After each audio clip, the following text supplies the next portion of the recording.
Hey there, hockey peeps. It's your buddy Chopping On. We're going to do a little NHL player pool today for Fanduel and Draftkings. So let's dive in. Let's get rolling. Got a lot to cover. Hockey always takes a long time. So we're looking at the NHL research today at DFSArmy.com. You want more information? Comment section, DFSArmy.com. Coupon code CHOP, CHOP. Coaching, content, tools, the whole bit, everything that you have. We've got a lot of guys winning right now, too. So that really, really helps to build momentum going forward into the second half of the season. But we're going to scroll through this page and we're going to look for maybe some potential targets. 12 game slate, I'm going to tell you, I won't be on it. I typically don't like those giant slates, the unbalanced big slates. Not my thing. I will be on smaller slates, probably playing GPPs and things like that because that just suits my game a little bit better. I can go against the chalk a little bit in hockey. I can kind of maybe infuse a little bit of popularity in my lineups, but it seems to be a balance that works for me. If you like these big slates and you want to win GPPs, you really can spread out and hit your one-offs. You can stack a game or two and hope you hit the best ones. Really and truly, cash game slates, these bigger ones, offer so many choices. So many mistakes get made. You might want to minimize the stacking and just get pieces of the few of the bigger games. So let's kind of walk through and let's identify what maybe some of those bigger games will be. Because lately, just by going by the last 10 games and who's been scoring and who hasn't been lately has worked out, all except for maybe Dallas last night. Hadn't been scoring for anything lately, and they came out of the gate with 5 goals. So it put us on Toronto. It put us on a couple of decent games the last couple of nights, and so we'll just kind of continue down that train of thought. We'll watch for back-to-backs with the LA Kings on a road back-to-back. It kind of puts Jersey in a good spot. I'm not going to say Jersey has some great offense, but scoring 3 goals a game in the last 10 games is not terrible. They are giving them up. But this just isn't an offense we typically want pieces of, especially on big slates. Just not usually going to work out in your favor. They scored okay last night, but we had limited options on a 4-game slate, so it did work out. Vancouver rode back-to-back as well. Not scoring again. But Washington's given up goals. If you want, what I'd want to see for a cash scenario, non-back-to-back, non-traveling team, somebody's scoring goals recently going up against a team that's given up goals recently, not what we've got. What we've got is kind of 3 things of the 4 against us. Back-to-back, road team not scoring, going up against a team giving up goals. That's a GPP scenario, okay? For the Capitals, you've got a team here that's not really giving up a lot of goals against in Vancouver and a team not scoring a ton. So Capitals, until they wake up in DFS, now they make great buy low candidates in season-long stuff, but in DFS, the 6.5 makes me wonder. It just does. It's not cash safe. Even with the ITT of a 4 and the -215, Braden Holtby probably a fine choice, but I just don't trust any of these guys to really go putting tons of points up tonight. They might, but I don't consider it cash safe. I don't see any indicator telling me that if I ran this slate 10 times, that 7 or 8 times out of 10 that they're going to do it. I would more like 50-50, and that's just not a cash safe scenario for me. Carolina Hurricanes, Pittsburgh Penguins. We're running up against a team here that is scoring some goals lately with Carolina, a couple of additions, trade additions, whatnot. They're giving some goals against, so that bodes well for Pittsburgh too. Let's see what Pittsburgh's giving up goals, and they're scoring goals. This game has shootout potential. This is a game where I might take 2 guys here in cash. Okay? Both teams scoring goals lately. Both teams giving up goals against. We got a lot of heavy odds on the Pittsburgh Penguins, but I don't really feel like it's a real safe scenario for the goalies. I feel like it's a little bit better for the skaters. This is where I would be focusing some attention in my skating. New York Islanders and Boston Bruins. New York not scoring a ton, but they're not giving up goals. It's not a good spot for Boston. Boston can score goals at any time. They can score them tonight. But again, if we thought about this thing 10 times, we're looking at, New York's going to score 1 to 2 goals. Boston's only given up, 2.5. So suppressing the offense a little bit. They're not really giving up a ton of goals. I guess they're scoring 2. They're giving up 1 or 2. So Boston scoring under 3 is probably only going to score about 2 goals tonight. That's not a cash safe scenario. You need more. You need better. Now, again, you want to play the GPP game and say, I think Boston's going to blow them up. Their last 2 years, they've been okay. But really and truly, you look at the last 2 years, they haven't been. Last 2 years, no goals. Last 2 years, no goals. This game's playing to the under most likely, and it's reflected at the 5.5. Scratch it off your list. Moving on, Minnesota Wild, not scoring a lot, heating up a little bit lately, not scoring a lot, not giving up a lot. Buffalo, not scoring a lot, but they are giving up something. So if you want to play a little bit of a narrative that Minnesota's tending to heat up a little bit, they're starting to ascend, this is a good opportunity to strike because if Buffalo's giving up goals, it's a good GPP offense there in Minnesota. Not probably a cash offense unless you take a one-off, a Koivu or a Granlund or something like that. But not probably a great offense. Buffalo shuffled up their lines. They were the dominant team the first month or so of the season. And just to show you how long a season hockey is, they're a total shit show right now.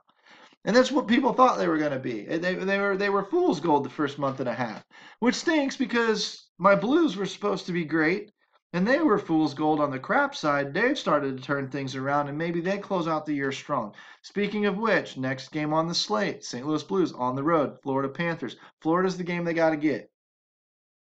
They end up coming back with Ottawa, and then they home and home with Nashville over the weekend.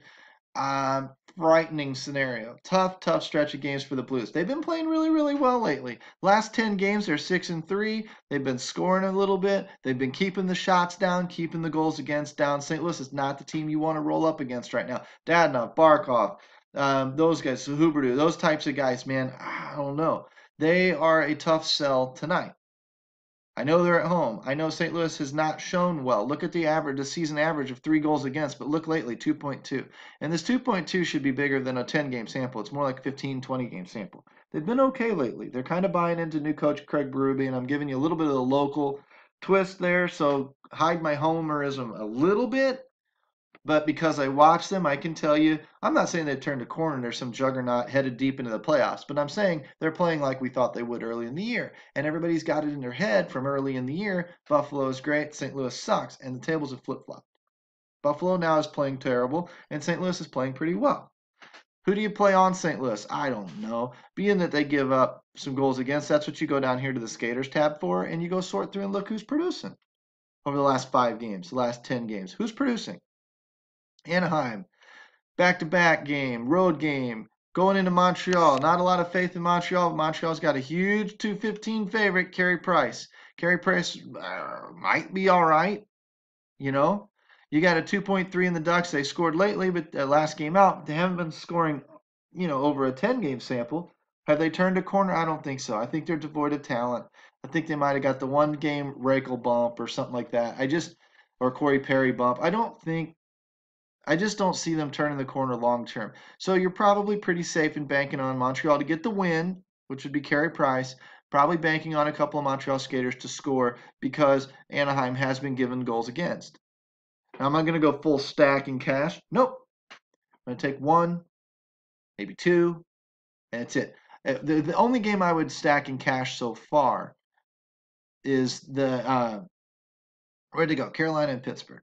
It's the only game so far. The rest of them are all one-offs from here or there. Take your shot, pick the guys that are scoring, that are producing, and try and one-off and piece together a lineup the best you can.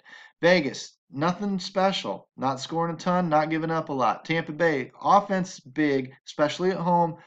There's a little bit of suppression. Veselev's going to cost you big time. I would look more towards Tampa Bay as 1 or 2 skaters worthy of cash. Your Stamkos, Kucherov, Hedman, those types. They're going to cost you, but that's where I'm looking. They might be another one I add into the mix. So it's about 3 or 4 offenses we sort of targeted for cash tonight. Arizona back-to-back on the road. Nashville, tough place to play. A lot of value in this lineup. Don't know that I would like any of it tonight. You're going to really have to get lucky and really peg one. 3.2 goals against. They are giving up some goals against. Puts Nashville in an okay spot. Maybe a slight plus. Peckerhead, Rene, maybe 255. Largest odds on the slate, it looks like. I'm just kind of a whole bunch of meh about this game. I don't see the game blowing up and Nashville scoring 6, so it's not worth necessarily stacking. But they should win, and you've got some great skaters on that top line with Arvidsson, Forsberg. So maybe at home you can play them and put a little bit of, maybe a one-off, or I guess I could run a Ryan Ellis, Ekholm, Josie, something like that, maybe with an Arvidsson or with a Forsberg. We'd have to look in a little bit deeper and see what the pricing situation looks like. So I would put them on the cash table, but I wouldn't be ultra excited about rostering a ton of them. Probably fading Arizona. San Jose, strong offense, going on the road. Winnipeg is prone to giving up goals. Don't let this goals against fool you. Winnipeg scoring a ton too. This would be the second game that I might be stacking because look at all of these nasty goals against San Jose's been given up. Winnipeg, San Jose Skaters, both goalies out. That's where I'm looking. So there's 4 offenses, 5 or 6 maybe. You can one-off them all. You could maybe take 2 Pittsburgh, a Carolina, a couple of Jets, couple of Sharks, 1 Nashville guy, and probably be in a good spot. Columbus, not scoring, it cooled off. They are allowing some goals against. Colorado, not scoring a lot, overpriced, although hard to go against the McKinnon, Rantanen, Skog line. But the guy I'd be targeting in cash games is Carl Soderberg. I want some Soderberg in my lineup every day of the week and twice on Sunday because he's been producing. He's cheap. He's forgotten. I should shut up and move on. They are giving goals against. That does put Columbus in a decent spot. But right now, lately, Artemi Panarin got booed at home because they're not producing right now. That should tell you to stay off of them in cash. Save them for your GPPs. Chicago scoring a ton of goals late. Patrick Kane, hello. Lock. DeBrincat. Taves. I don't know that I'd really do the Gustafsson. He scored 2 goals last game out. That was his only 2 goals on the year. But I will say that apparently he's going to be seeing a lot of PP1 time, which means he's cheap. He gives you access to those guys. But Strome, DeBrincat, Panic, Taves, those are the guys I'm targeting. Seabrook, maybe not so much. Gustafsson is seemingly taking the role on the power play 1. So be that as it may, that's probably the 4 or 5, maybe 6 skaters that I'd be targeting Chicago. They're pricey in some cases, but when they're giving you 4.5 goals a game, you kind of got to eat it. Over on the Edmonton side, they're giving up a ton of goals. So this is kind of a no-brainer situation. Again, there's your 5th offense of the night. And I mean, Chicago was playing so dirty bad at the beginning of the year, a lot like the Blues, maybe worse. And now they've really turned it on, maybe better than the Blues. And it pains me to say it because of the Blackhawks.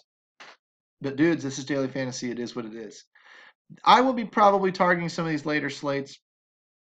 This is your basic run through, I guess, for what offenses you might target really quickly for the Skaters tab. Super easy.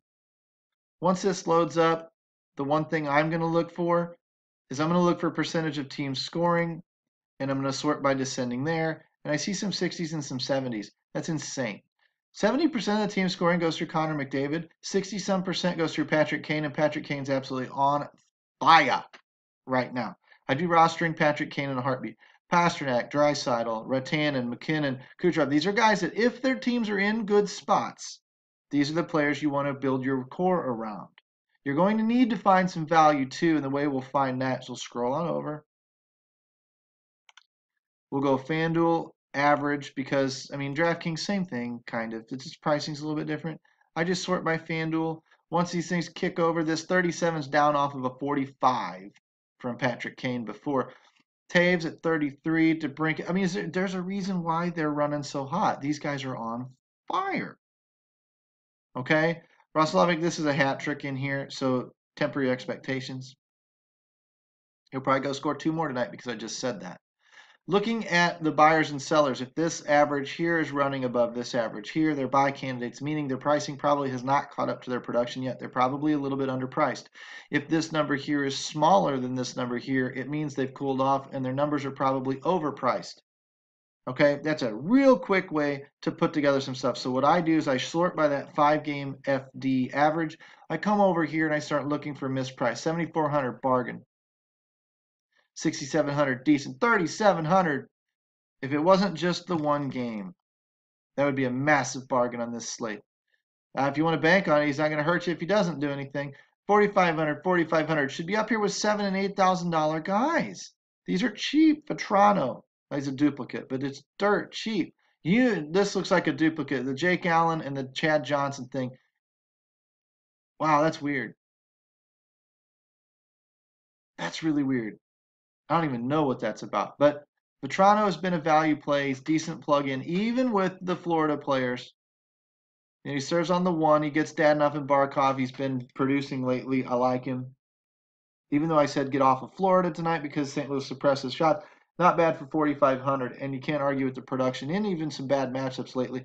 7,300, 8,000. These guys should be up here. Since they're down here, they're a little overpriced. Pasternak's probably about right. 5,400 for Jake Treba. Okay. I'm looking for the real cheap guys. 4,900, Dylan Strome. So the guys that should be in those cash lineups. Scrolling down here, look at these 8s and 9,000. How overpriced is Sidney Crosby right now? 4,200 Shea Theodore for Vegas. This is how you're going to one-off your lineups for cash. You find a couple of these deeper value plays like this, you plug those 2 or 3 guys in, and then you go stacking your teams around them where you're a little mini stack, 2 here, 2 there for cash. But you've got to lock that deep value in first. You've got to know where your deep defense value is, your deep wing value is, maybe a center if you need it.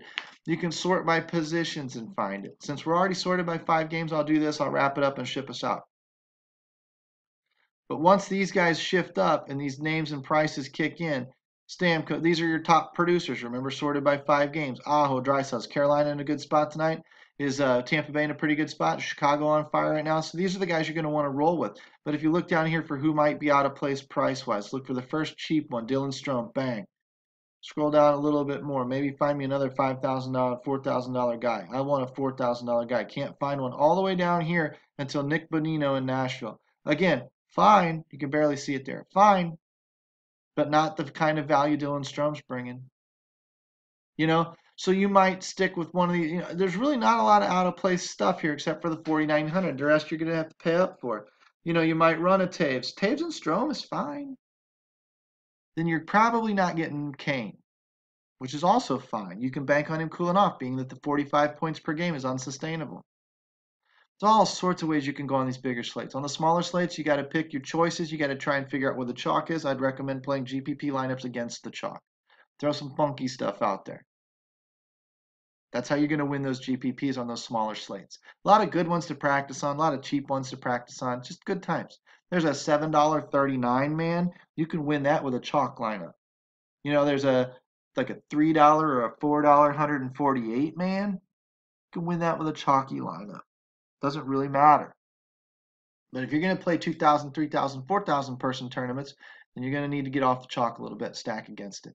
So there's a little bit of tip, a little bit of stuff for you. I'm going to put a player pool out today, hopefully for our VIPs inside DFSArmy.com. I'm going to probably go a little bit deeper into the buyers and sellers today. The idea is to get an article out at some point today. If you're interested and you want to become a member, you want the content, tools, and coaching that are putting the Army hats on top of the leaderboards in NBA, PGA, baseball's coming, NASCAR's coming. You know, MMA, they dominate. I'm not just saying this. You see me sharing the stuff out on Twitter if you follow me at Chop It On. Seriously, you've got to get in here and you've got to up your game. Otherwise, you're going to get left behind the DFS curve because we are constantly changing, constantly evolving, and we've got 2,000 members that are constantly talking about it, and we're up to date. If you're out there drifting around on your own, only kind of taking what you can get for free here, free there, free here, free there, you're behind the 8 ball, brother. You really are, because we're group thinking. And you're on your own. Get in here and put a team to work for you and help make you a better player too. DFSArmy.com in the comments section, coupon code CHOP, CHOP. Like, subscribe, notify. Do the thing you got to do to share the wealth out there on Twitter, and we can enter you in March sweeps as well. I really do appreciate all the help out there. But I'm going to go get busy on a little bit of player pool action, and we'll see you guys on the inside at DFSArmy.com. Take care.